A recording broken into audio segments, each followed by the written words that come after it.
একটু মনোযোগ দিয়ে শুনবেন। ওমর ফারুক দুই পাহাড়ের মাঝখানে গিরি পথে লক্ষ্য করে দেখ একটা সুন্দরী মেয়ে ধীর গতিতে হেঁটে হেঁটে যাচ্ছে।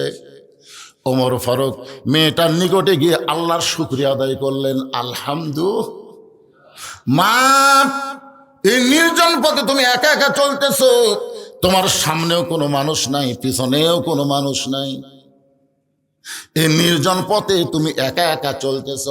ওমর ফারুক যখন মেয়েটাকে লক্ষ্য করে প্রশ্ন করতেছে, মা এই নির্জন পথে তুমি একা একা চলতেছ, তোমার সামনেও কোনো মানুষ নাই, পিছনেও কোনো মানুষ নাই, মেয়েটা বলে, পথিক তুমি কি হযরত উমরক চিনো?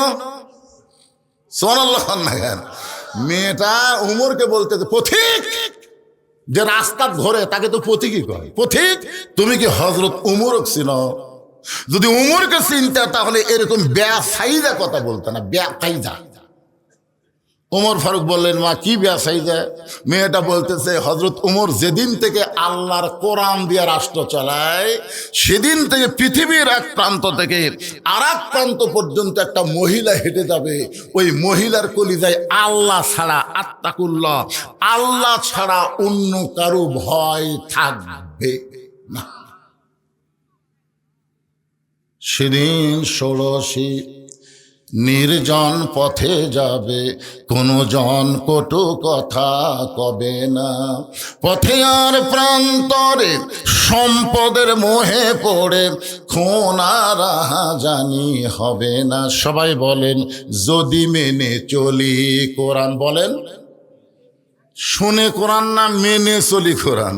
যদি মেনে চলি কোরআন আর রাসূলের বিধান, সকলেই শান্তিতে থাকবে, বাংলার আকাশে কলেমার পতাকা যেদিন দুলবে। লিল্লাহে 90% মুসলমানের দেশে কলেমার পতাকা আকাশে উড়ুক, এটাকে আপনারা চান? কারা কারা চান? আল্লাহকে একটু হাত দেখান তো, বাজান। লিল্লাহে তাকবীর, হাত নামান। চান তো? দেখা হোক বা না হোক, চাইলেন না? এই চাওয়াটাই জান্নাত পাওয়ার একটা ওসিলা। বুখারী শরীফের কিতাবুল মাগাজি শরীফে একটা হাদিস আছে, মান সাল্লাল্লাহু তাআলা আশ-শাহাদাতা বিসিদকিন বাল্লাগাহুল্লাহু মানাজিলাশ শুহাদা ওয়া মাতা আলা ফিরাশিহি। কোন ব্যক্তি যদি এইরকম নিয়ত করে আল্লাহর কাছে চায় যে আল্লাহর দ্বীন ইসলামকে দুনিয়াতে গালিব করতে গিয়ে আমি শহীদ হব, আমি শহীদ হব, এরকম নিয়ত করছে, কিন্তু ওই মাতা আলা ফিরাশিহি, সে যদি নিজের বিছনায়ও মারা যায়, বাল্লাগাহুল্লাহু মানাজিলাশ শুহাদা, হাসরের ময়দানে আল্লাহ তাকে শহীদদের কাতারে দাঁড় করায়া দিবে। এই হিসাবে ওসমান হাদি কি? দুই একজন বলতেছেন বাদ বাকি কথা কন না কেন? ওসমান হাদির 2-4টা বক্তব্য আপনারা শুনছেন। এই ছেলেটা 2-4টা বক্তব্য দিছে, সব সময় খালি ভারতের মালওয়ানের বিরুদ্ধে কথা বলিছে। ধরে কোন কথা ঠিক কি না? এই বাংলাদেশে যারা ভারতের দালালি করে তারাই শুধু ওসমান হাদির বিরুদ্ধে কথা বলতে পারে। প্রকৃত মুসলমান যারা, এর বিরুদ্ধে একটা কথাও বলবে না তারা। ধরে কোন কথা ঠিক কি না? আর যে সরকার পলায় গেছে, ওই সরকারে কিছু চামচারা ওসমান হাদির বিরুদ্ধে বলতে পারে। ওসমান হাদি কিন্তু মরে নাই। আজকে প্রধান উপদেষ্টা ডক্টর ইউনূস জানাজার আগে যে ভাষণটা দিছে, ওই ভাষণটা শুনে আমার চোখ দিয়ে দর দর করে পানি পড়েছে। আল্লাহ কোরআনে বলেন, ওয়ালা তাকুনু লিমান ইউকতালু ফি সাবিলিল্লাহি আমওয়াতুন বাল আহইয়াউ ওয়ালাকিন লা তাশউরুন।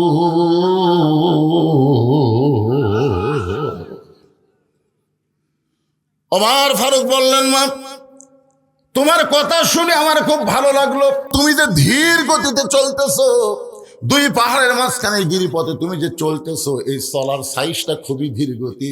এভাবে ধীর গতি চলার কারণে আমার মনে হয় তোমার ভিতরে কোনো দুঃখ আছে, কারণ একজন দুঃখী মানুষ এভাবেই চলাচল করে। আমার মনে হয় তুমি একজন দুঃখী নারী। মেয়েটা বলে, পথিক আসলে আমি একজন দুঃখী নারী।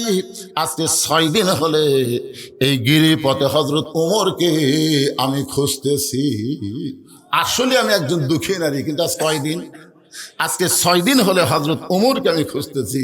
যদি হযরত ওমরকে খুঁজে পাই তাহলে আমার দুঃখের কথা একটু বলবার চাই। ওমর ফারুক বললেন, মা তুমি কি পাগলি টাগলি নাকি? উমর হচ্ছে অর্ধ জাহানের খলিফা, সেই উমরকে তুমি খুঁজতেছো দুই পাহাড়ের মাঝখানের গিরিপথে। উমরকে যদি পাওয়ার চাও, সংসদ ভবনে যাও, গণভবনে যাও, রাষ্ট্রপতির ভবনে যাও। এইগুলা জায়গা না খুঁজে দুই পাহাড়ের মাঝখানে খুঁজতেছো। উমর কি গরু ছাগল? উমর কি উট দুম্বা নাকি যে এই দুই পাহাড়ের মাঝখানে রাস্তা তুমি পাবা? সঙ্গে সঙ্গে মেয়েটা বলে, পথিক আল্লাহর কোরআন দিয়ে যখন রাষ্ট্র চলবে তখন নেতা খোঁজা লাগবে না, বরং নেতারাই দুঃখী মানুষকে খুঁজে বেড়াবে। তাহলে আল্লাহর কোরআন দিয়ে যখন বাংলাদেশ চলবে তখন আপনি নেতা খোঁজা লাগবে। ভোটের আগে যেরকম নেতা আপনি খুঁজতেছে না, ভোটের পরে আরো বেশি খুঁজবি। জানেন, আমাকে এলাকায় ভোটের আগে যা খুঁজে ভাই, কি চরিত্র রে! সব ঢাকার থেকে চলে যাচ্ছে, ঢাকার নাই। বসন্তের কুকিল ড্রাইভারে কয় গাড়ি থামা। ড্রাইভার বলে, কেন স্যার? রাস্তা দিয়ে মানুষ আসতেছে, গাড়ি থামা। ড্রাইভার বলে, স্যার খেয়াল করে দেখেন, ওটা ফকির, ওটা ফকির স্যার।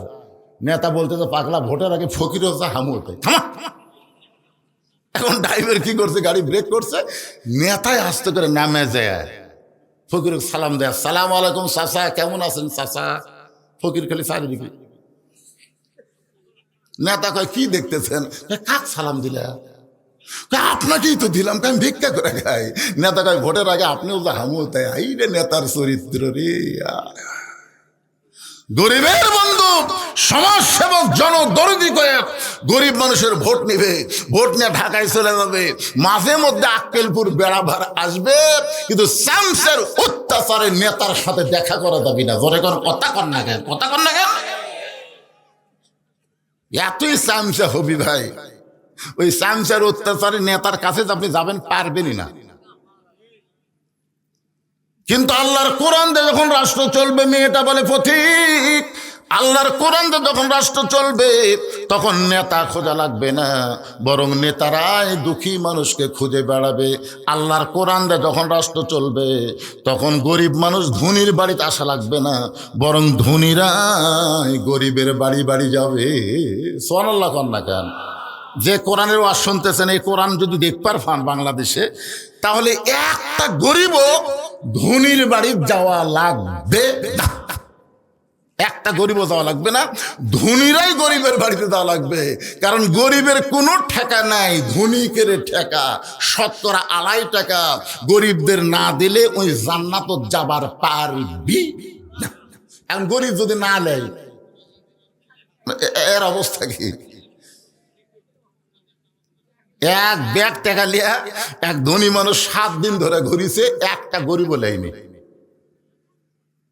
মনের দুঃখে মাথার চুলো হাত দিয়ে বলতেছে, আল্লাহ কোরআনের সমাজ যখন চালু থাকবে তখন ধনী না হয়ে গরিব হয় ভালো। 7টা দিন হলে ফকিরের মতন ঘুরতেছি, একটা গরিব টাকা নেয় না। মনের দুঃখে লোকালয় বাদ দিয়ে মরুভূমির মধ্যে গেছে, যা দেখে গাছের ছায় একজন বস্তা মাথার দিয়ে ঘুম পাড়তেছে। বেয়া গেল, মনে করছে যাকে 7 দিন পরে পাচ্ছি রে, আসসালামু আলাইকুম। বস্তাওয়ালা লাভ ধরে বলতেছে আলহামদুলিল্লাহ। বেয়া গেল, কয় ভাই তোর সালাম দিলাম, তুই ওয়ালাইকুম সালাম না বলে আলহামদুলিল্লাহ কেন? বলে 1 বস্তা টাকা লিয়া 15 দিন ঘুরতেছি ভাই, কোন গরিব পাইবি রে, তোকে দেখে আমার গরিব মনে হয়, টাকার বস্তাটা লেতো। বেয়া গেল, কয় আমি ঘুরি 7 দিন, তুই ঘুরিস 15 দিন, তাহলে গরিব গেল কোথায়? আপনি জানেন, সুদ ভিত্তিক অর্থনীতির কবর দিয়া যাকাত ভিত্তিক অর্থনীতি যখন চালু হবে, ওই দেশের জন্য আল্লাহ গজবের দরজা বন্ধ করে রহমত বরকতের দরজা খুলে দিবে। রহমত বরকতের মালিক কে? অনেক বাড়িতে দেখবেন টাকা আছে, শান্তি নাই। অনেক বাড়ি দেখবেন শান্তি আছে, টেকা নাই, যেরকম কথা ঠিক না। এবারে তোরকে কি গল্প শুরু হল রে? যে গল্পর থেকে আমার কানত আসে।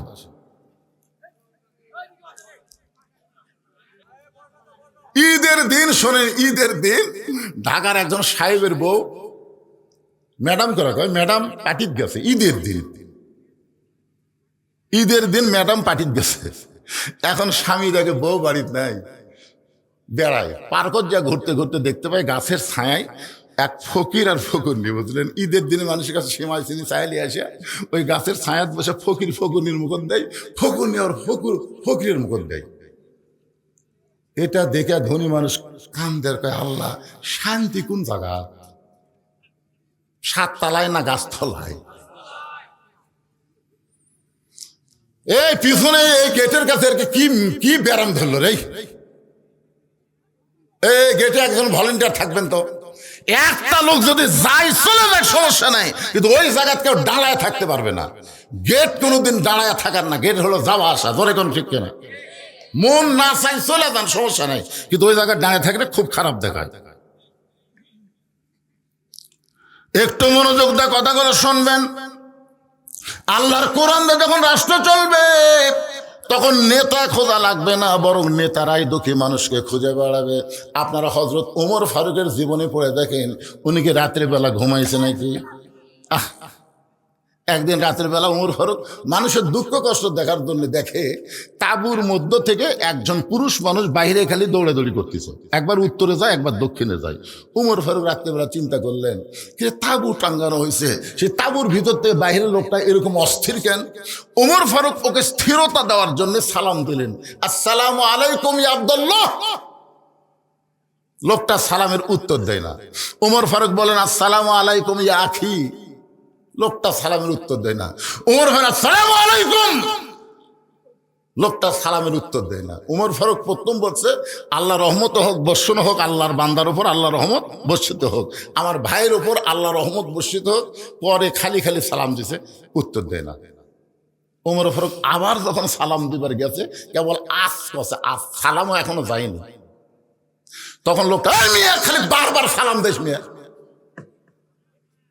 পরপর 3 বার সালাম দিলি, আমি উত্তর দিলাম না, তারপর তো শরম নাই। ওমর ফারুক সোম করে বলতে, ভাইজান আপনার কি হয়েছে?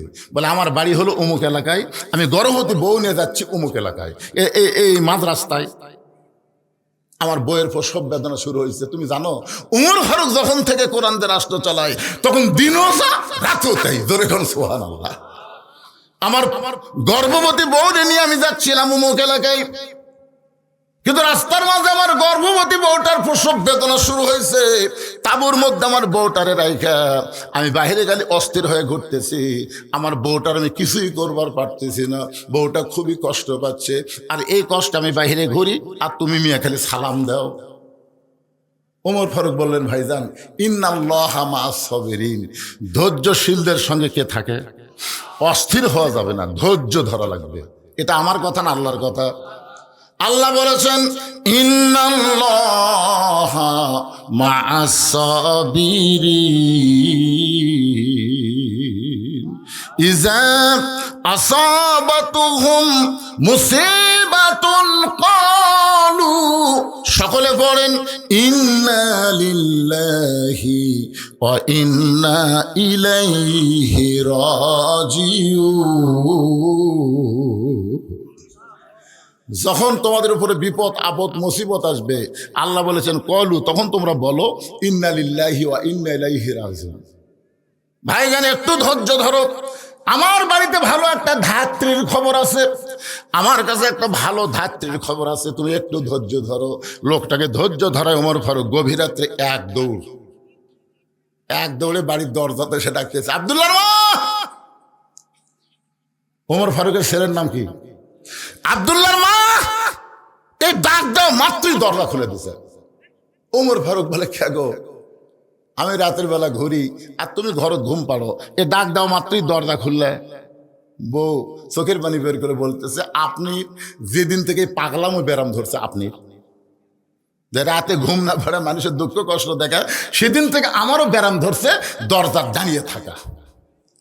আপনি মানুষের দুঃখ কষ্ট নিজের চোখে দেখবেন, আর আমি আপনার বউ হয়ে ঘরের মধ্যে আরামে ঘুম পারবো, সেই বউ আমি না। সুবহানাল্লাহ কবেন না? নেতাও ভালো, বউ ভালো রে। আজকে আমাদের বাংলাদেশে কোরআনের সমাজ না থাকার কারণে অনেক নেতা ভালো হওয়ার চাই, কিন্তু বইয়ের কারণে বেগম পাড়া বাড়ি বানান লাগে, বেগম পাড়ায় বাড়ি বানান লাগে এই শালা বইয়ের জন্য। উডাসাই কি করবি? ঘুম মারা ছাড়া বুদ্ধি আছে? কি ওমর ফারুকের বউ কি ঘুম পাড়তেছে? আব্দুল্লাহর মা, জান্নাতে যদি যাবার চাও তাহলে তাড়াতাড়ি এইগুলা জিনিস নেবার হোক। একটা মেয়ের প্রসব হবে, ওই বাচ্চা ধরতে গিয়ে যে যে জিনিস লাগবে সেই জিনিস নিয়ে তাড়াতাড়ি বের হও। জান্নাতে যদি যাবার চাও, এখান থেকে প্রমাণ হয়ে গেল যারা ধাত্রী মা তারা জান্নাতে যাবে। জোরে কোন সুবহানাল্লাহ। এখন অনেক ধাত্রী মন খারাপ করে কয়, হুজুর একটু ওয়াজ করবেন হুজুর। আমি বললাম কি ওয়াজ? এখন সিজার হচ্ছে হুজুর, সিজার হওয়াতে আমাকে দিন শেষ। আগে তাও বাচ্চা কাচ্চা ধরলে শাড়ি টাড়ি দিত, তারপরে একটু টাকাও দিত হুজুর, চাউল টাউলও দিত। কিন্তু এখন আমরা বসে আছি হুজুর, একটা ভ্যানালার বউ পর্যন্ত এই শালিও সিজার করে। কি যে সিজার নামছে ভাই, এই সিজারের কারণেই তো আমাদের বাচ্চাগুলা রাস্তায় ঘুরতেছে, মেলাত ঘুরতেছে। কারণ কি জানেন? সিজার করা বাচ্চা সহজে ভালো হয় না, কারণ জন্মের আগেই যে জন্ম হচ্ছে, 2 দিন পরেও নর্মালি জন্ম হতো। 2 দিন পরে কি হতো? নর্মালি বাচ্চা হতো, কিন্তু মায়ের অস্তিত্বের কারণে পেট কাটিছে, পেট কাটে দেখে ঘুমই ভাঙিনি।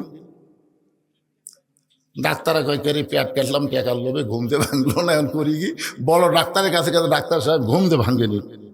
ঘুম ভাঙবি 2 দিন পর, হিসাব জানিস না? আমি পেট কাটছি,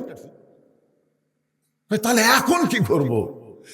বড় ডাক্তার বলে পাও ধরে বাড়ি করে মাথার উপর দিয়ে ঘুরেন দে।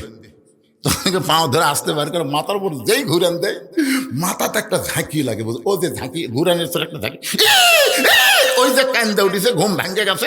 এমন ঘুম ভাঙ্গিছে, এই মোবাইল ছাড়া ভাত খায় না, মোবাইল ছাড়া কান্না থামে না। জোরে কর কথা ঠিক। এই সিজা, এই সিজা। বাংলাদেশের বড় কোনো ডাক্তার তার বউরে সিজার করায় না। আপনারা খেয়াল করে 3টা জিনিস শুনবেন। ডাক্তারের বউয়ের সিজার লাগে না, মৌলানার বাড়িতে কোনোদিন মিলাদ লাগে না, আর পীরের বউ কোনোদিন মুরিদ হয় না।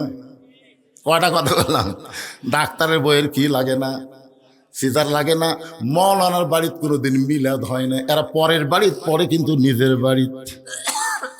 পীরের বউ কোনোদিন মুরিদ হয় না। বাংলাদেশে যত পীর আছে, কোন পীরের বউ মুরিদ হয় নাই। এই কারণে হয় না, পীর মাঝে মধ্যে মুরিদের বউয়ের দিকে চোখ মারে। এই লুচ্চার হাতে কে মুরিদ হবে? কারণ কেউ না চিনলো কে কেমন বউ সব চাইতে ভালো জানে। ধরে কোন কথা ঠিক কি না?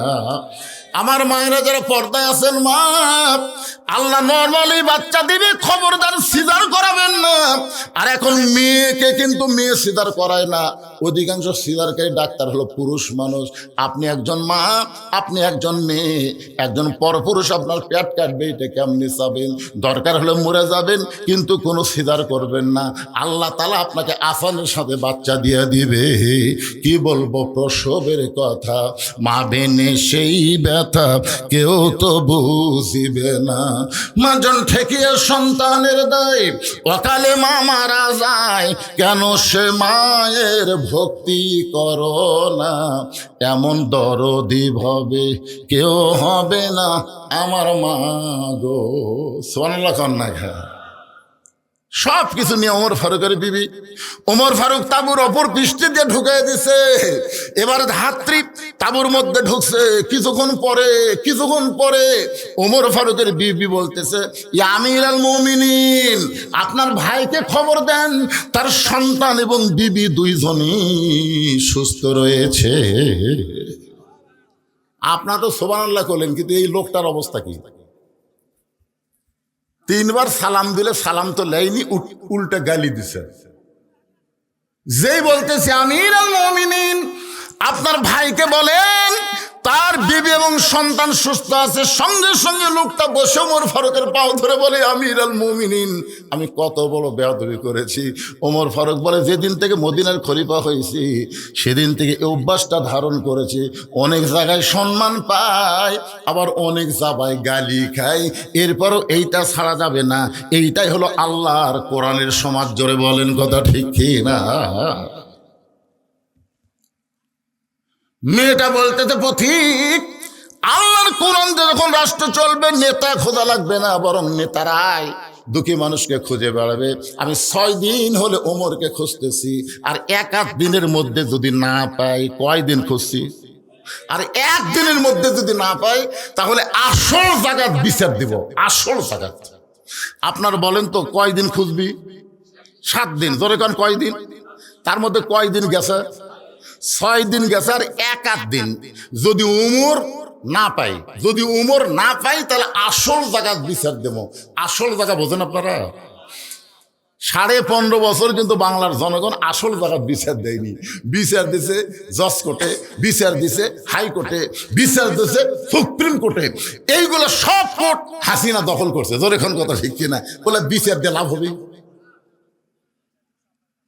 কিন্তু 23 সালের আগস্ট মাসে যখন আল্লামা সাইদি হুজুর দুনিয়া থেকে বিদায় নিল, তাকে ইচ্ছা করে বিদায় করে দেওয়া হলো, জেলখানা থেকে বের করে হাসপাতালে নিয়ে গিয়ে তাকে হত্যা করা হলো। জোরে কোন কথা ঠিক কিনা?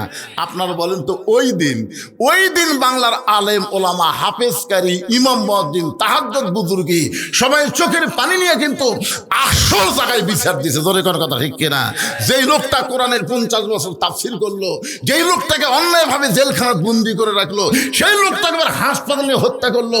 আল্লাহ তুমি কি দেখো না? আল্লাহ তোমার কি চোখ নাই?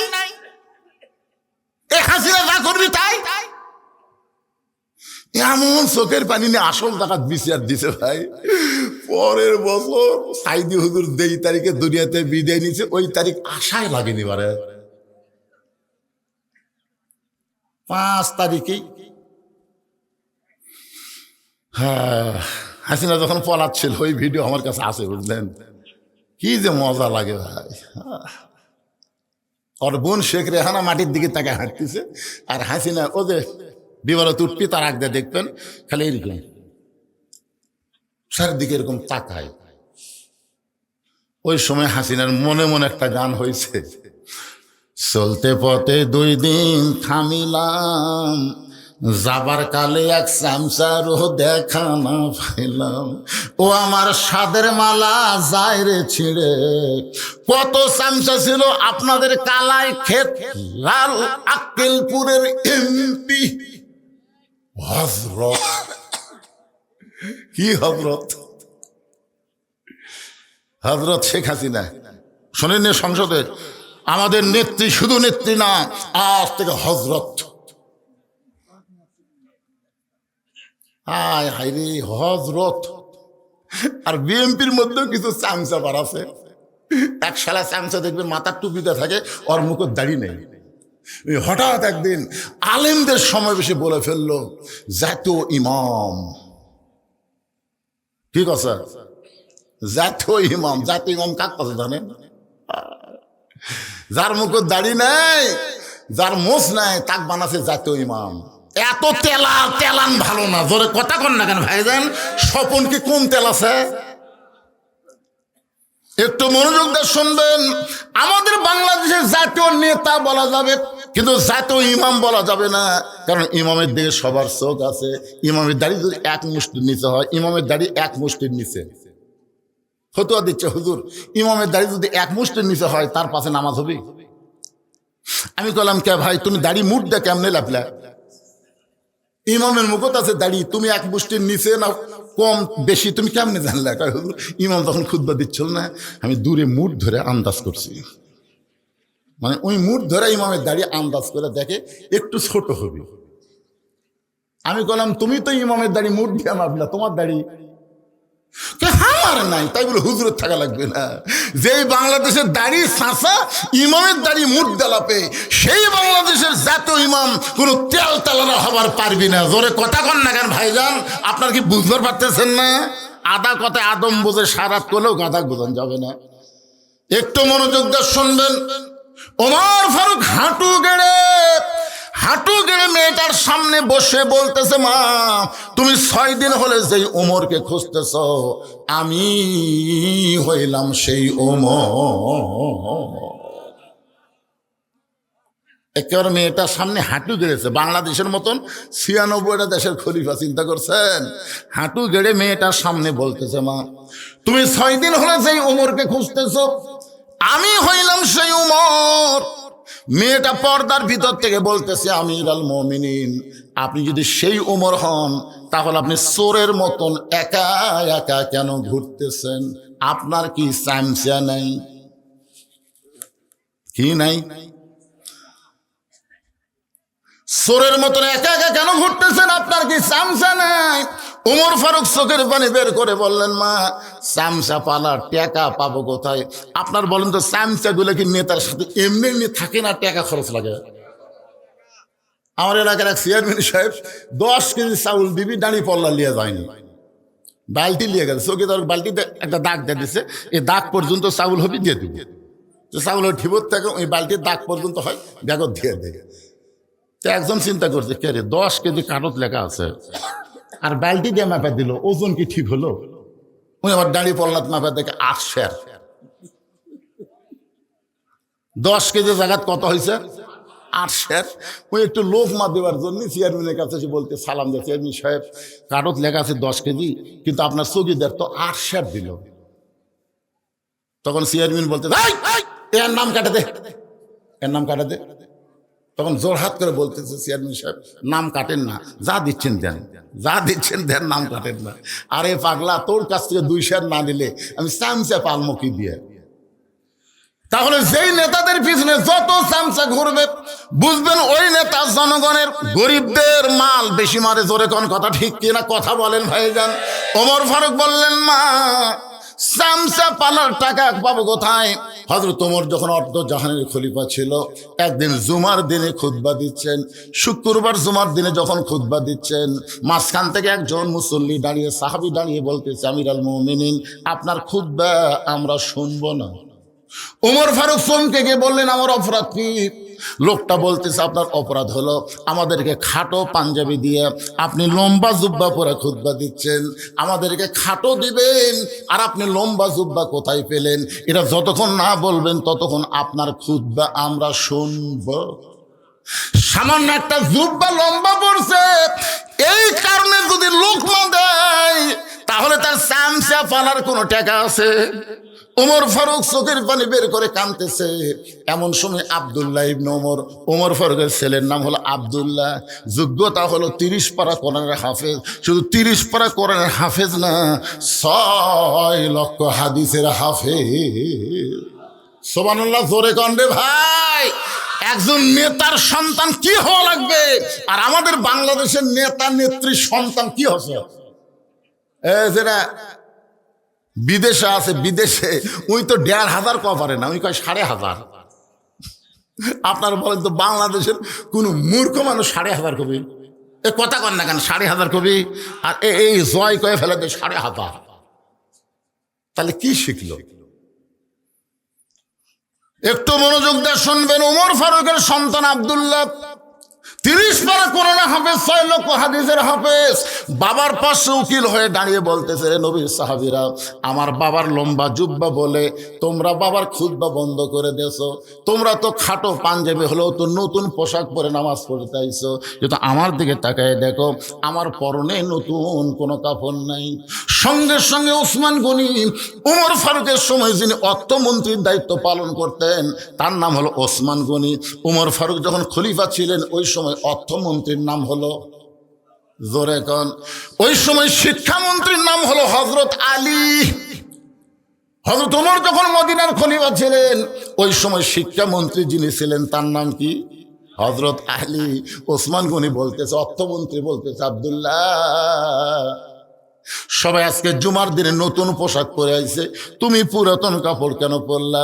কারণ জুমার দিন আল্লাহর কাছে অত্যন্ত গুরুত্বপূর্ণ একটা দিন। আপনাদের কাছে জুমার দিন কেমন মনে হয়? এই যে 4টা মসজিদ যে বানাচ্ছেন, এই জুমার দিনের খবর কি হুজুরা? কি খবর? জুমার দিনে জুমার দিনের খবর আমি কোনো ইমামের মুখে খারাপ শুনিনি, কিন্তু বলছি ফজরের খবর, তখন আর কথা কয় না। কি হুজুর ফজরের খবর? আপনারা বলেন তো কোন নামাজ জামাতে না পড়লে মুনাফিক হয়? কথা কন না কেন? যতই মুসলমান এই গ্রামে থাকেন, কিন্তু ফজরে যদি মুসল্লি না হয় বুঝবেন এরা মুসলমান না, এরা হলো মুনাফিক। কথা কয় না। আমি এক জায়গায় বলছিলাম বাংলাদেশে মুসলমানের চাইতে মুনাফিক বেশি, বলা মাত্রই একজন সেই খেপে মুখে যা আসেন তাই কন্যা। আমি বললাম খেপিস না, তোর গ্রামে মুসলমান কত? তবে আমার গ্রামে মুসলমান পুরুষ এবং নারী মিলা 600। বেশ, পুরুষ মেয়ে বাদ দে, পুরুষ কর দিক, পুরুষ হবি কমপক্ষে 300। আচ্ছা, যেগুলা পুরুষের উপর নামাজ ফরজ আছে এইগুলো পুরুষ কতজন হবে? কম পক্ষে তো 200 হবি। 200 জন পুরুষ মানুষ যাদের উপর নামাজ ফরজ আছে, এরা ফজরের নামাজ জামাতে কয়জন পড়ে? ওই আর কথা কয় না, ওই যে পড়ে না। আমি বললাম কে রে মুয়াজ্জিন সাহেব, ইমামও কর পারবি না, মুসলিম হিসাব জানে মুয়াজ্জিন আমার কথা শুনে সাইড দিয়ে সামিয়ানাতে বার হয়ে গেছে যে হুজুর তো আমার আজকে চাকরি খাবি। এত ভয় মুয়াজ্জিনের। পরে জানতে পারলাম 8-10 জন লোক ফজরের নামাজ পড়ে। যে কয়জন ফজরের নামাজ জামাতে পড়ে এরা হলো মুসলমান, বাদ বাকি সব মুনাফিক, বাদ বাকি সব কি? জোরে কর না কেন, মন খারাপ করতে চান? একটু মনোযোগ দিয়ে শুনতে হবে আল্লাহর বান্দারা। ফজরের নামাজ, এশার নামাজ, এই 2 ওয়াক্ত নামাজ জামাতে আদায় করাই লাগবে, 5 ওয়াক্তই পড়া লাগবে, কিন্তু এই 2টা ওয়াক্তের উপর গুরুত্ব কম না বেশি? একটু মনোযোগ দিয়ে শুনবেন। ওমর ফারুক দাঁড়িয়ে আছে, আব্দুল্লাহ ইবনে ওমর বাবার পাশে নাই ওকালতি করে বলতেছেন। এমন সময় ওসমান গনি অর্থমন্ত্রী বলে, আব্দুল্লাহ আজকে জুমার দিনে সবাই নতুন কাপড় পরে আইছে, তুমি পুরাতন কাপড় পরলা কেন? যিনি বলতেছেন তার নাম হলো ওসমান গনি। ওমর ফারুকের সময় তিনি কি? আপনাদের কাছে শোনার জন্য বলতেছে, অর্থমন্ত্রী। আল্লাহ রাসূল যখন মদিনার রাষ্ট্রপতি ছিলেন ওই সময় ওসমান গনি অর্থমন্ত্রী। সুবহানাল্লাহ বলেন।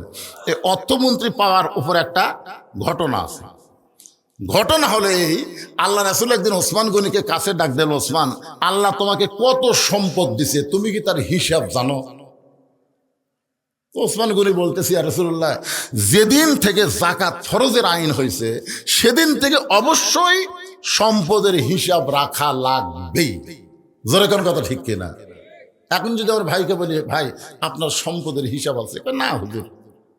আপনি কি যাকাত দেন না? দেই হুজুর। তো কিভাবে দেন? হাত আন্দাজে দেই।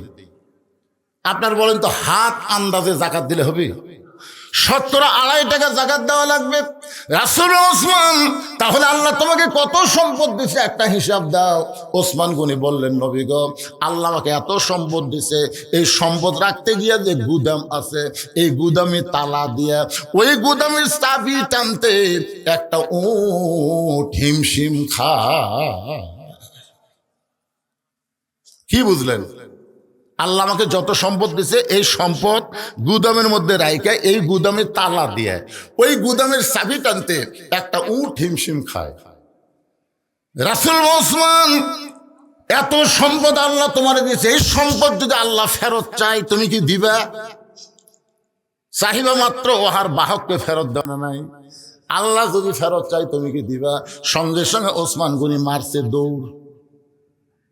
ওসমান গনি যেই দৌড় মারছে সাহাবীরা চিন্তায় পড়ে গেল। ওসমান গনি এত জোরে দৌড় মারলো কেন? ওসমান গনি তো আমরা কোনোদিন দৌড়াতে দেখি নাই। অর্থমন্ত্রী এত জোরে দৌড় মারছে কেন? কিছুক্ষণ পরে সবাই তাকায় দেখে ওসমান গনির যেই উটটা চাবি বহন করে ওই উটটা রশি ধরে ধরে নবীর কাছে নিয়ে আইছে। এসে বলে, ইয়া রাসূলুল্লাহ, আল্লাহ আমাকে যত সম্পদ দিছে ওই সম্পদ গুদাম সহ তালা সহ এই চাবি বহনকারী উটটাও পর্যন্ত আমি আল্লাহকে দিয়া দিলাম। লিল্লাহে তাকবীর। আল্লাহর নবী বলে, ওসমান, তাহলে সবই যদি আল্লাহকে দিয়ে দিলা তোমার জন্য কি রাখলা? ওসমান গনি বলতেছে, একজন ইমানদারের জন্য আল্লাহ রাসূল ছাড়া আর কিছু দরকার নাই। আমি যদি আপনাদেরকে এখন কিছু বলি যে ভাই যে মসজিদের উদ্যোগে মাহফিল, সেই মসজিদে যদি আল্লাহর হস্তে কিছু দিবার কই, আপনার কি দিবেন? অবশ্যই দেওয়া লাগবে। টানে করছেন কে? কোন টাকা দিবেন? আমি মসজিদের দান বাক্স তো দেখছি, দান বাক্স তখন মানুষের সামনে যায়, আমার মনে হয় না যে যতগুলো মানুষ মসজিদে যায় কারো পকেটে টাকা নাই, সবার পকেটে টাকা আছে, কিন্তু কেউ দেয় না। খালি তা আমি যে ঠেলা মারছে প্রথম ওই লোকটাকে আমি ধরলাম, ওই যখন ঠেলা মারলাম আমার এলাকার তো ধরে বললাম, ভাই তোমার পকেটে কি আসলেই টাকা নাই? তরকারি হুজুর যে দান বাক্স মুখের সামনে আলো, আমি খেয়াল করে দেখলাম 500 টাকার লোট আছে, 200 টাকার লোট আছে, 100 টাকার লোট আছে, কিন্তু 10 টাকার লোট নাই। যেই 10 টাকার লোট নাই দেখবার পাচ্ছি, তখন ঠেলা মারছি। আপনারা বলেন তো আল্লাহ কোরআনে কি বলেছেন? কোরআনে বলেছে লান তানালুল বিররা হাত্তা তুনফিকু মিম্মা তুহিব্বুন। তুমি যেইটাকে সবচেয়ে বেশি মহব্বত করবে সেইটাই তুমি আল্লাহ দিয়ে দিবে। তোমার কাছে 500 আছে, 200 আছে, 100 আছে, এই তিনটার মধ্যে কোনটা বেশি মহব্বত করো? 500, তো 500 দিবে। 500 দিলে আমি বাজার করবো। এই পাগলা, তোর বাজারের চিন্তা তোর না, তোর বাজারের চিন্তা হলো আল্লাহর। ধরে কোন কথা ঠিক কিনা? আমরা নিজেরাই যখন চিন্তা করি তখন আল্লাহ চিন্তা কেড়ে নেয়। মনে করেন আপনি বগুড়া গেছেন, মনে করেন বোঝানোর জন্য বলতে যে বগুড়া আপনি গেছেন, বগুড়া গেছেন, বগুড়া থেকে ফিরতে ফিরতে রাত 9টা, একটা সিএনজি চড়ছেন, সিএনজি এসে দুঃখছেন আমাদের ভাই আমি আর যাবো না। তখন এক সিএনজি কাছে রায়খালি পর্যন্ত আমি যাবো, ভাই টাকা লাগবে 200, কি করছেন? টাকা আছে রে চক। কিন্তু রায়খালি আসার পরে সিএনজি যেই নামা দিছে, তখন আপনি চিন্তা করতেছেন আমি এই গ্রামের নামটা কি, দেবী শাউল যাব। অটো ভ্যান নাই, রিক্সা নাই, ভুটভুটি নাই, তখন রাত বাজে 10টা, কিছুই নেই। কেবারে দেবী শাউল যাওয়ার কোনো লোক আছে? তাই নাই। তখন দেখছে কেউ যখন নাই, আমার তো বাড়ির যাওয়াই লাগবে। তখন ওর ইমান বলতে যে কেউ না থাকলে কি হবে, তোর আল্লাহ নেই, তোর আল্লাহ নেই। তখন আল্লাহর উপর ভরসা করে পায়ে হেঁটে হেঁটে রওনা দিছে। আল্লাহ আল্লাহ আল্লাহ আল্লাহ আল্লাহ আল্লাহ আল্লাহ সবসময় জিকির হচ্ছেই। হঠাৎ যদি অন্ধকার সরসর শব্দ, আল্লাহ আল্লাহ আল্লাহ আল্লাহ আল্লাহ, মানে শব্দ হলে আর জোরে করে। ওই বাড়ির দরজা দেখছে, মনে করে হাঁটে হাঁটে 1 ঘন্টা পর বাড়ির দরজা পাশে, বাড়ির দরজা এসে ডাকতে, সগিরের মা দরজা খুলে দাও। যেই বউ দরজা খুলে দিছে, বাড়ির মধ্যে পাও দেখায়, বাঁচলাম রে বাঁচলাম রে। বউ কয় কি হয়েছে? হায় হায়, রায়কালি থেকে বাড়ি ফিরবেন তো কোনো লোক নাই রে। আল্লাহ তাই পাগলা, বউ পায়া বাড়ি পায়াই তুই ভুল করলি, কারণ এতক্ষণ তোর সঙ্গে কেউ ছিল না, আমি আল্লাহ ছিলাম। ধরে কোন কথা ঠিক কিনা? একটু মনোযোগ দেবেন, আল্লাহকে সবচাইতে বেশি গুরুত্ব দিবেন। সে আল্লাহর ঘর মসজিদের উদ্যোগে মাহফিল, আমি একটু আপনাদের কাছে রুমাল দেবো, গামছা দেবো, 10 টাকা, 20 টাকা, 50 টাকা, 100 টাকা আদায় করে কি লাগবে? তাহলে আপনারা ভিতরে লোক দেন। পিছন থেকে উঠে গেলে এখন উঠলে চলবি না তো, এলাকা আদায়কারী নাকি পিছনে যারা? আচ্ছা ঠিক আছে, তোমরা ওঠো, অসুবিধা নেই। আপনার একটু পকেট থেকে বার করেন, বড় লোট, চকচকা লোট। ছিঁড়া জানতেন না, কারণ মসজিদ আল্লাহর ঘর, এই ছিঁড়া ছিঁড়া দিলে কিন্তু আমল আখলাক ছিঁড়ে দেবে। কেউ যদি বাকি দেন, পকেটে নিয়ে আসেন নাই, এই দেবী শাউল এই মসজিদের মুসল্লি কারা কারা, যে মসজিদ থেকে মাহফিল হচ্ছে এই মসজিদের মুসল্লি কারা কারা, একটু হাত তোলেন তো। এই মসজিদের, যে মসজিদ কেন্দ্রিক আজকের মাহফিল হচ্ছে, এই কয়জনই? আচ্ছা হাত নামান, আপনারা হাত নামান। বাহির থেকে যারা আইছেন অন্য মসজিদের মুসল্লি, তারা একটু হাত তোলেন তো ভাই। মানে সব লোক আপনারা বেড়েন? আচ্ছা হাত নামান। তাই তো 2-1 জন উঠবুস করে। বাহিরের যারা লোক আছে এরা চিন্তা করে রাত অনেক হয়ে গেল, আগামীকালে এই কাজ আছে, কি করি, হুজুর তো ওয়াজ ধরলো ছাড়েও না, এই জন্য 2-1 জন উঠপুট করতেছে। ভাইজান আজকের ওয়াজ হচ্ছে আল্লাহর কোরআন খালি শুনবো না, বাস্তবে আল্লাহর কোরআন আমরা দেখবো। ধরে কোন ঠিক কিনা? ওমর ফারুক হাঁটু গেড়ে বসে, মনে হয় তো আপনাদের নাই, আমি আপনাদের মনে করে দিয়ে আলোচনা করব। তবে একটু দিয়ে দেন আল্লাহর ঘর মসজিদে, এখানে অনেক অতিথি আছেন, সুদীজন আছেন, তাদের কাছে ব্যাগ আসবে না, তাদের কাছে রুমাল আসবে না। রুমাল আসবে, তাদের কাছে আসবে না। আমি সভাপতি প্রধান অতিথির কাছে চাবো না, ওনাদের কাছে চাইলেই ঠকা। ওনাদের কাছে আমি চাবো না, ওনারা যা খুলে দিবে, অসুবিধা নেই, কারণ চাওয়া মানে ঠকা। ওসমান গনির কাছে কেউ চায়নি, চাইলেই ঠকছে, কারণ যা চিন্তা করে তার চাইতে কয়েক গুণ বেশি দেয়। ইনারা দিয়ে দিয়ে আল্লাহ দূর পর্যন্ত নিয়ে গেছে। ভাইজান বিশ্বাস করেন, আমি এক সময় এমন অভাবের মধ্যে ছিলাম, একটা কাপড়ের দোকান ছিল আমার, কোনোদিন বিক্রি হতো কোনোদিন হতো না। আজকে সেখান থেকে আল্লাহ কোথায় নিয়ে গেছে, আমি আল্লাহর না শুকরি বান্দা হইনি। বর্তমান 235 শতক জায়গার উপরে গিয়ে দেখবেন মসজিদ, মাদ্রাসা, ইতিমখানা নির্মাণ করছি। সেখানে পৃথিবীর কারো কাছ থেকে 1 টাকা দান সদকা নেওয়া হয় না, সমস্ত টাকা হলে ওয়াজের টাকা। আমি ভবিষ্যৎকে চিন্তা করি, কারণ আমি থাকবো না, আমার মসজিদ মাদ্রাসা থাকলে এর ওসিলায় হয়তো আল্লাহ আমাকে একদিন মাফ করতে পারে। জোরে কোন কথা ঠিক কিনা? আপনারাও কেউ থাকবেন না, আপনার 10 টাকা 20 টাকা এই মসজিদ যেটা দিলেন, মসজিদ কিয়ামতেও ধ্বংস হবে না। ইসলামী সিংহায় যখন ফুৎকার দেবে তখন মাদ্রাসা মসজিদ ধ্বংস হবে না, এগুলো আসমানে উঠতে থাকবে। আল্লাহ এগুলো কুদরতি হাত দিয়ে ধরে জান্নাতের মধ্যে সিনারি বানায় দিবে। জোরে কোন সুবহানাল্লাহ। মহিলাদের মধ্যে আদায় হবে। আমার মায়েরা আল্লাহর রাস্তায় সবাই দান করবেন, দেন, সবাই দেন, আল্লাহর রাস্তায় সবাই দেন। যিনি যা পারবেন একটু মহব্বত করে দিবেন ভাইজান। জীবনের শেষ দেওয়া হতে পারে, আজকের দান জীবনের শেষ দান হতে পারে। আপনাদের মধ্যে কেউ বাকি দিবেন 10,000, 5,000, 20,000, 1,000, 2,000, এখানে কাগজ কলম নিয়ে ভাই খালি। আজকের মাহফিলের একজন সহসভাপতি আমার ভাই 500 টাকা দান করছে, আল্লাহ তার দান কবুল করুক। জোরে কোন আমিন। এরকম 2-4 জন আছেন, উঠবেন না আর কেউ উঠবেন না, যে কটা গেছে গেছে, যাক, অসুবিধা নেই। আপনারা যারা আছেন এই শেষ পর্যন্ত কথাগুলো শুনে আপনাদের নিয়ে আমি মোনাজাত করব। হতে পারে আজকের মাহফিল আমাদের জীবনের শেষ মাহফিল, হতে পারে না? কথা কন্যান, হতে পারে না? কি মনে করতেছেন কতদিন পর্যন্ত? মিশে মায়াই বন্দি থাইকা করলাম কত খেলা, পশ্চিমে তাকায়া দেখো তোমার ডুইবা গেছে বেলা, এক পলকের নাই ভরসা, মিশে সকল আশা, কখন বুঝি দারুণ ঝড়ে ভাঙবে তোমার বাসা। আর একজন সহসভাপতি 1,000 টাকা দান করছে, আল্লাহ দানকে কবুল করেন, আল্লাহুম্মা আমিন। আপনার কি মাহফিলের জন্য টাকা পয়সা আগে তুলছেন নাকি গ্রাম থেকে? তো মসজিদ তো সেই ভুং ভাং, ভালোই তো মোটামুটি, মাশাআল্লাহ। আপনার প্রতি বছর মাহফিল করবেন, এই গ্রামের যারা বাহিরে আছে, গ্রামে যারা আছে স্বাবলম্বী যারা, তাদের কাছ থেকে মোটামুটি টাকা নিয়ে আপনার মাহফিল করবেন। এই সামান্য 2-4 টাকার জন্য চাইয়ে এই মাহফিলের সৌন্দর্য নষ্ট করার দরকার নেই। আপনারা কি মনে করতেছেন যেই গ্রামের মসজিদ, ওই গ্রামের লোকেরাই মসজিদ সুন্দর করবে? অন্য গ্রামের লোক এসে আপনাদের মসজিদে কি দরকার? পারবেন না, পারবেন না।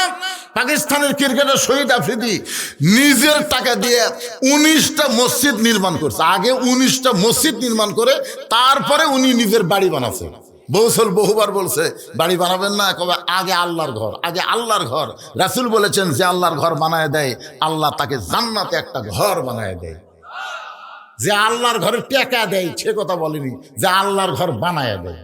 এখানে এমনও ধনী লোক আছে, ইচ্ছা করলে একাই একটা মসজিদ বানিয়ে দেবার পারে। যখন পারে, কে পারে না? কিন্তু দেয় না। অনেকে বলবে অমুকের মসজিদ, অমুকের মসজিদ, এই জন্যই দেয় না। সকলের সহযোগিতায় মসজিদ হয়। বানাল পারবে না? যে লোকটা 7 তলা বাড়ি বানাল পারে, ওই একটা মসজিদ বানাল পারবে না? কথা কন না কেন, পারবি না ভাইজান? কিন্তু 7 তলা বাড়ি বানাতে কোনোদিন ডান্স আছে যে ভাই আমি রাস্তার মূলত 7 তলা বাড়ি বানাচ্ছি রে, তোমরা 1 বস্তা 2 বস্তা সিমেন্ট দাও তো, এ কথা কোনদিন কইছে?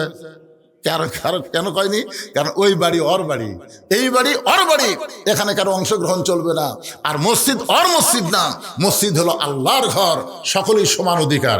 জোরে কোন কথা ঠিক কিনা?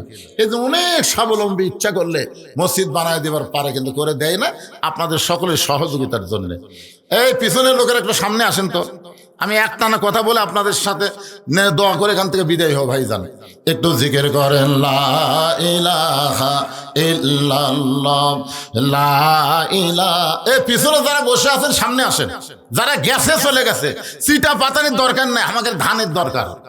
বাতাস দিলে চিটা পাতান থাকবি? এ কথা কোন থাকবে? তোমার 10 টাকা 20 টাকা না হলেও মসজিদ চলবে, কিন্তু তুমি কথা শেষ না শুনে যাও কোথায়? তুমি যেদিকে রওনা দিলে ওই বাড়ি পর্যন্ত যাওয়ার গ্যারান্টি তোমার নাই। রাস্তার মধ্য থেকে হয় তোমাকে কবরে না হয় হাসপাতালে যাওয়া লাগতে পারে। অনেক মানুষ বাড়ি যাওয়ার জন্য ধড়পড় করে, কিন্তু রাস্তার মধ্যে অ্যাক্সিডেন্ট করে আর বাড়ি যাওয়া হয় না, হাসপাতালে যাওয়া লাগে। জোরে কোন কথা ঠিক কি না? অনেক মানুষ এত জোরে যায়, মোটর সাইকেল চালাচ্ছে, কোথায় যাচ্ছে ভাইজান? বলে আমার বাড়িতে দরকার পড়েছে, কল করছে ভাইজান, খুব তাড়াতাড়ি বাড়ি যাওয়া লাগবে, 8 ঘন্টার মধ্যেই বাড়ি যাওয়া লাগবে। 8 ঘন্টা পর বাড়িতে না, কিছুক্ষণ পর মসজিদের মাইকে শোনা গেল লোকটার দুনিয়াতে নাই, এই দুনিয়া ছেড়ে পর পারে পাড়ি দিয়েছে। এরকম খবর আপনারা শোনেননি? আমার এলাকার শ্বশুর জামাইয়ের বাড়িতে পিঠা পাকান নিয়ে যাচ্ছে, বউ তো খালি বাড়ির চিন্তা করতেছে আমি স্বামী পাঠা দিলাম, এদিকে মেয়ে চিন্তা করতেছে আমার বাপ আসতেছে। কিন্তু 2-4 ঘন্টা হয়ে যায়, কে রে? ওর মাও ফোন করে মেয়ের কাছে, কি বাবা তোমার বাপের মোবাইল কেমন দুঃখিত দুঃখিত বলতেছে, তোমার বাপ কি তোমার কাছে গেছে? মেয়ে বলতেছে না মা, এখনো বাবা আসে নাই।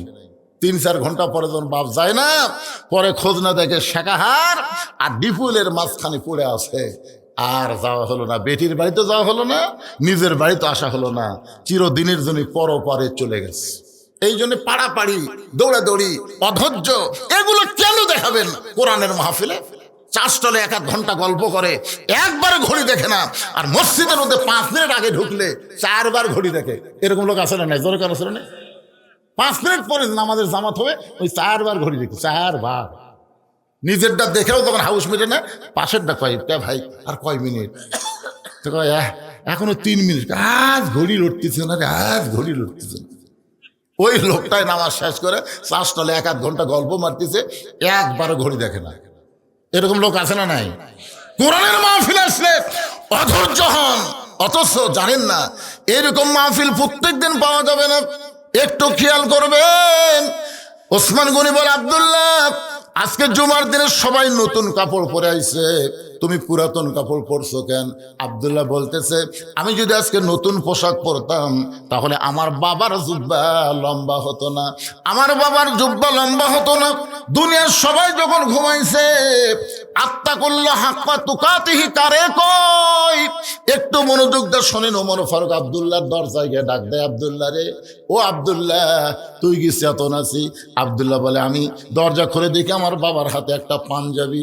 আমি খুশি হয়ে বললাম, বাবা বাইতুল মাল থেকে আমার একটা পাঞ্জাবি দিছে, আপনি আর একটা দিবে রাইছেন, আপনি আর একটা দিবে রাইছেন। ওমর ফারুক সঙ্গে সঙ্গে আল্লাহর কোরআন তেলাওয়াত করলেন, ইন্নাল্লাহা ইয়ামুরুকুম আন তুআদ্দুল আমানাতি ইলা আহলিহা ওয়া ইযা হাকামতুম বাইনান নাস আন তাহকুমু বিল আদল। আল্লাহু আকবার। আব্দুল্লাহ তুই কি মনে করছিস যে তুই একটা পাঞ্জাবি পাইছিস, আমি আর একটা দিবে রাখছি? আব্দুল্লাহ বলতেছে, গভীর রাত্রে যে পাঞ্জাবি নিয়ে এসেছেন তাহলে কি জন্যে? বলে, পাগলা এই পাঞ্জাবি আমার ভাগত পড়ছে, এই পাঞ্জাবি আমার ভাগে পড়ছে। এখন বল রে আব্দুল্লাহ, এই ছোট পাঞ্জাবি গায়ে দিয়ে আমি যদি খুতবা দেই কেমন লাগবে? আরে মুসল্লির পাঞ্জাবির দিকে কেউ তাকায় না, কিন্তু ইমামের পাঞ্জাবির দিকে তাকায় না মানুষ। তা আমি ছোট লেডিস মার্কা পাঞ্জাবি গায়ে যদি খুতবা দেই তাহলে বলতো কেমন লাগে? তাই তোর পাঞ্জাবিটা আমাকে একটু দান করে দে বাবা। আব্দুল্লাহ বলে, গভীর রাতে আমার বাবার কাছে আমার কাপড়ের অংশটুকু দান করে দিলাম। বাবার কাপড় আমার কাপড় একত্র করে বাবা লম্বা জুব্বা বানায় খুতবা দেয়। এখন বলো বাবার খুতবা শোনা যায় কিনা যায়? সমস্ত সাহাবীরা চিল্লায় বলে, আল্লাহর কোরআন যখন দুনিয়াতে চলবে, মানুষ যখন কোরআন অনুযায়ী চলবে, তখন এমন মুত্তাকি ভালো মানুষকে মুসলমানেরা নেতা হিসাবে দেখতে পাবে। ভালো নেতা দেখবার গেলে কোরআন দরকার আছে না নাই? হ্যাঁ, আল্লাহর আইন চাই, সৎ লোকের কথা কয় না বারে। সৎ লোকের শাসন আগে না, আগে আল্লাহর আইন, আগে আল্লাহর আইন চাই, সৎ লোকের শাসন চাই। আমাদের বাংলাদেশে শুধু আমরা কোরআনের ওয়াজ শুনবো না, বাস্তবে আল্লাহর কোরআনকে আমরা দেখতে চাই। ধরে কারণ ঠিক কিনা? হযরত আলীর মতন শিক্ষামন্ত্রী দরকার, আলীর মতন শিক্ষামন্ত্রী লাগবে। আলীর মতন শিক্ষামন্ত্রী যদি বাংলাদেশে আসে, তাহলে একটা প্রাইমারিও একদম বাকদম ঘরের সাথে ঢাক ঢোলক ঝাঁঝর বাজে এই মিথ্যা শিক্ষা দেওয়ার টাইম পাবি না। জালিকাল কিতাবুল আরাইবা ফি হুদাল্লিল মুত্তাকিন। বাচ্চাদেরকে আল্লাহর কোরআনের শিক্ষা দিয়ে ছোট বেলায় তাকে পবিত্র হওয়ার শিক্ষা দেওয়া লাগবে। জোরে কর কথা ঠিক কিনা? আপনার বলেন তো, মাদ্রাসার ছাত্র, হাফেজি মাদ্রাসার ছাত্র আর প্রাইমারির ছাত্র, এই দুটা ছাত্রকে আপনার খেয়াল করে দেখছেন?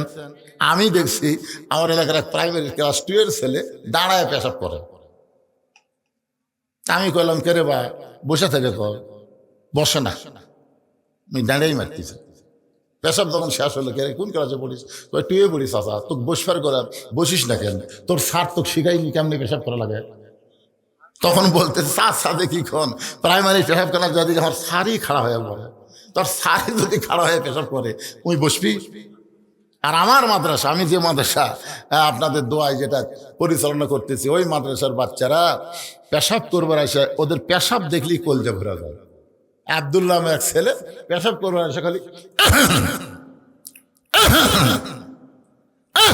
3বার দিল। আমি হুজুরকে ডাক দিয়ে বললাম, হুজুর এই যে পেশাব খাওয়াতে সেরকম কাশ দিছে, এর জন্য কি কাশের ওষুধ নাই?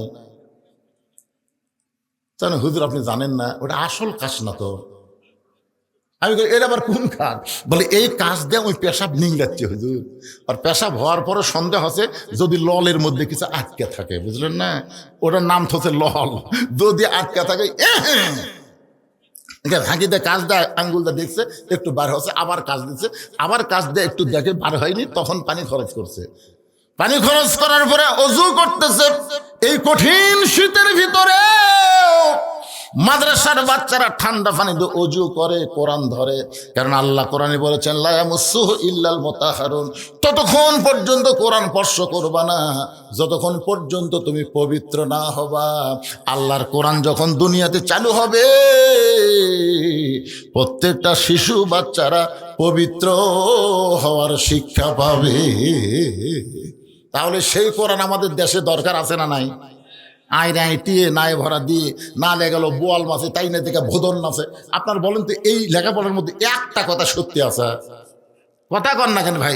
সত্যি আছে। তাহলে আপনার মাসুম বাচ্চারা এরকম মিথ্যার শিক্ষা করতে করতে মিথ্যার ফ্যাক্টরি হয়ে যাচ্ছে। মুসলমানের দেশে কোরআনের ওয়াজ শুনবো আর বাতিলের শিক্ষা গ্রহণ করব, এটা সামনে আর হতে দেওয়া যাবে না। ধরে কোন কথা ঠিক? আল্লাহ যেন আমাদের সবাইকে তৌফিক দেয়। জোরে বলে আল্লাহুম্মা আমিন। আজকের মাহফিলের সম্মানিত সভাপতি সাহেব তার সমাপ্তি ঘোষণার পরে একটা লোক উঠবেন না ইনশাল্লাহ। গ্রামের মানুষ, গ্রামের লোকের মূল্যায়ন করবেন। উনি হঠাৎ এসেছেন, ওনার নাম বিজ্ঞাপনে নাই, কিন্তু ওনার সম্মানের দিকে তাকায়া ওনাকে আজকের মাহফিলের সভাপতির দায়িত্ব দেওয়া হয়েছে। উনি এখন তার সমাপ্তি ঘোষণার পরই ইনশাল্লাহ আপনাদেরকে নিয়ে আমি আখেরে মোনাজাত করব। হতে পারে আজকের মোনাজাত আমাদের জীবনের শেষ মোনাজাত হতে পারে, আজকের মাহফিল আমাদের জীবনের শেষ মাহফিল হতে পারে। কঠিন শীতের মধ্যে দীর্ঘ সময় আপনার জান্নাতের বাগানে বসেছিলেন, যারা বাহিরে ঘোরাঘুরি করতেছে, এই মাহফিলের ছেলেরা তোমরা সব ভিতরে চলে আসো, সবাই ভিতরে চলে আসো। এটা চালু করে দাও।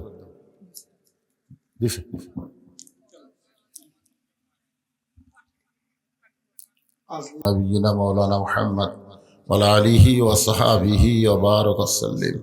আল্লাহুম্মা আমিন। আল্লাহুম্মা আনতাস সালাম তাবারাকতা ইয়া যাল জালালি ওয়াল ইকরাম।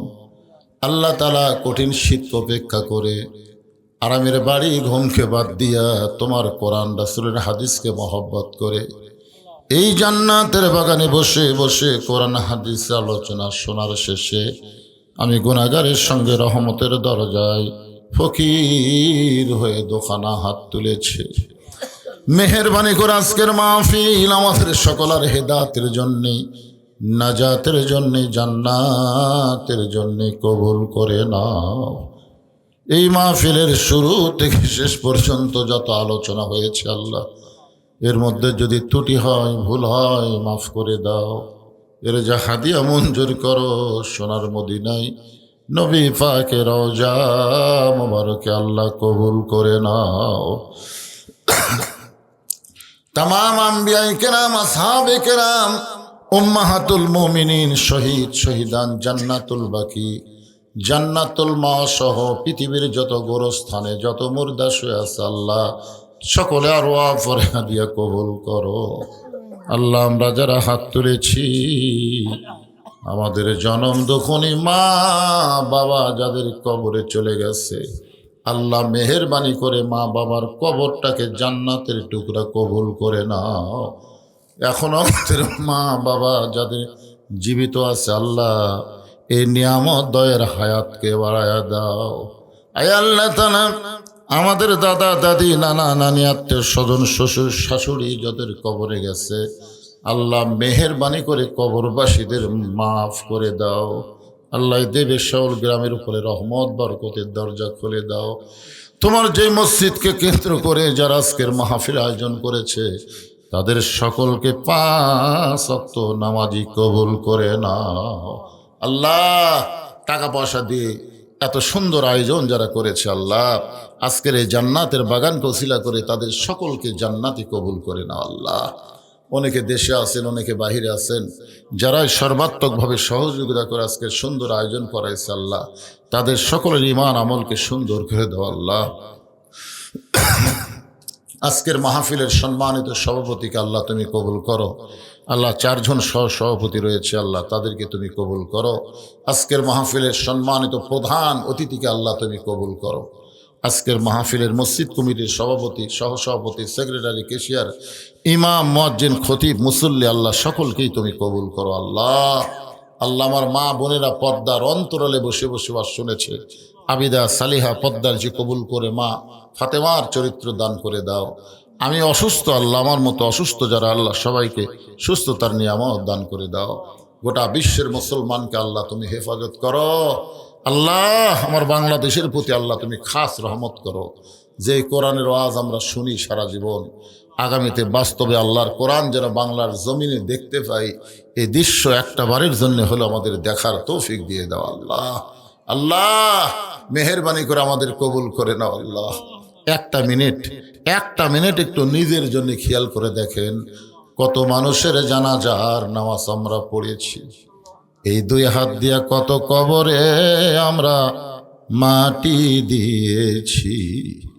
একদিন আমরা সবাই মরে যাব। যেদিন আমাদের মৃত্যু হবে, দিনটা যেন জুমার দিন হয়, মাসটা যেন রমজান মাস হয়।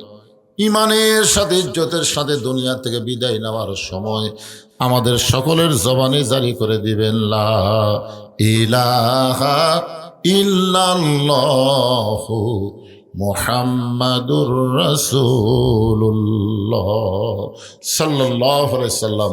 আসসালামু আলাইকুম ওয়া রাহমাতুল্লাহি ওয়া বারাকাতুহু।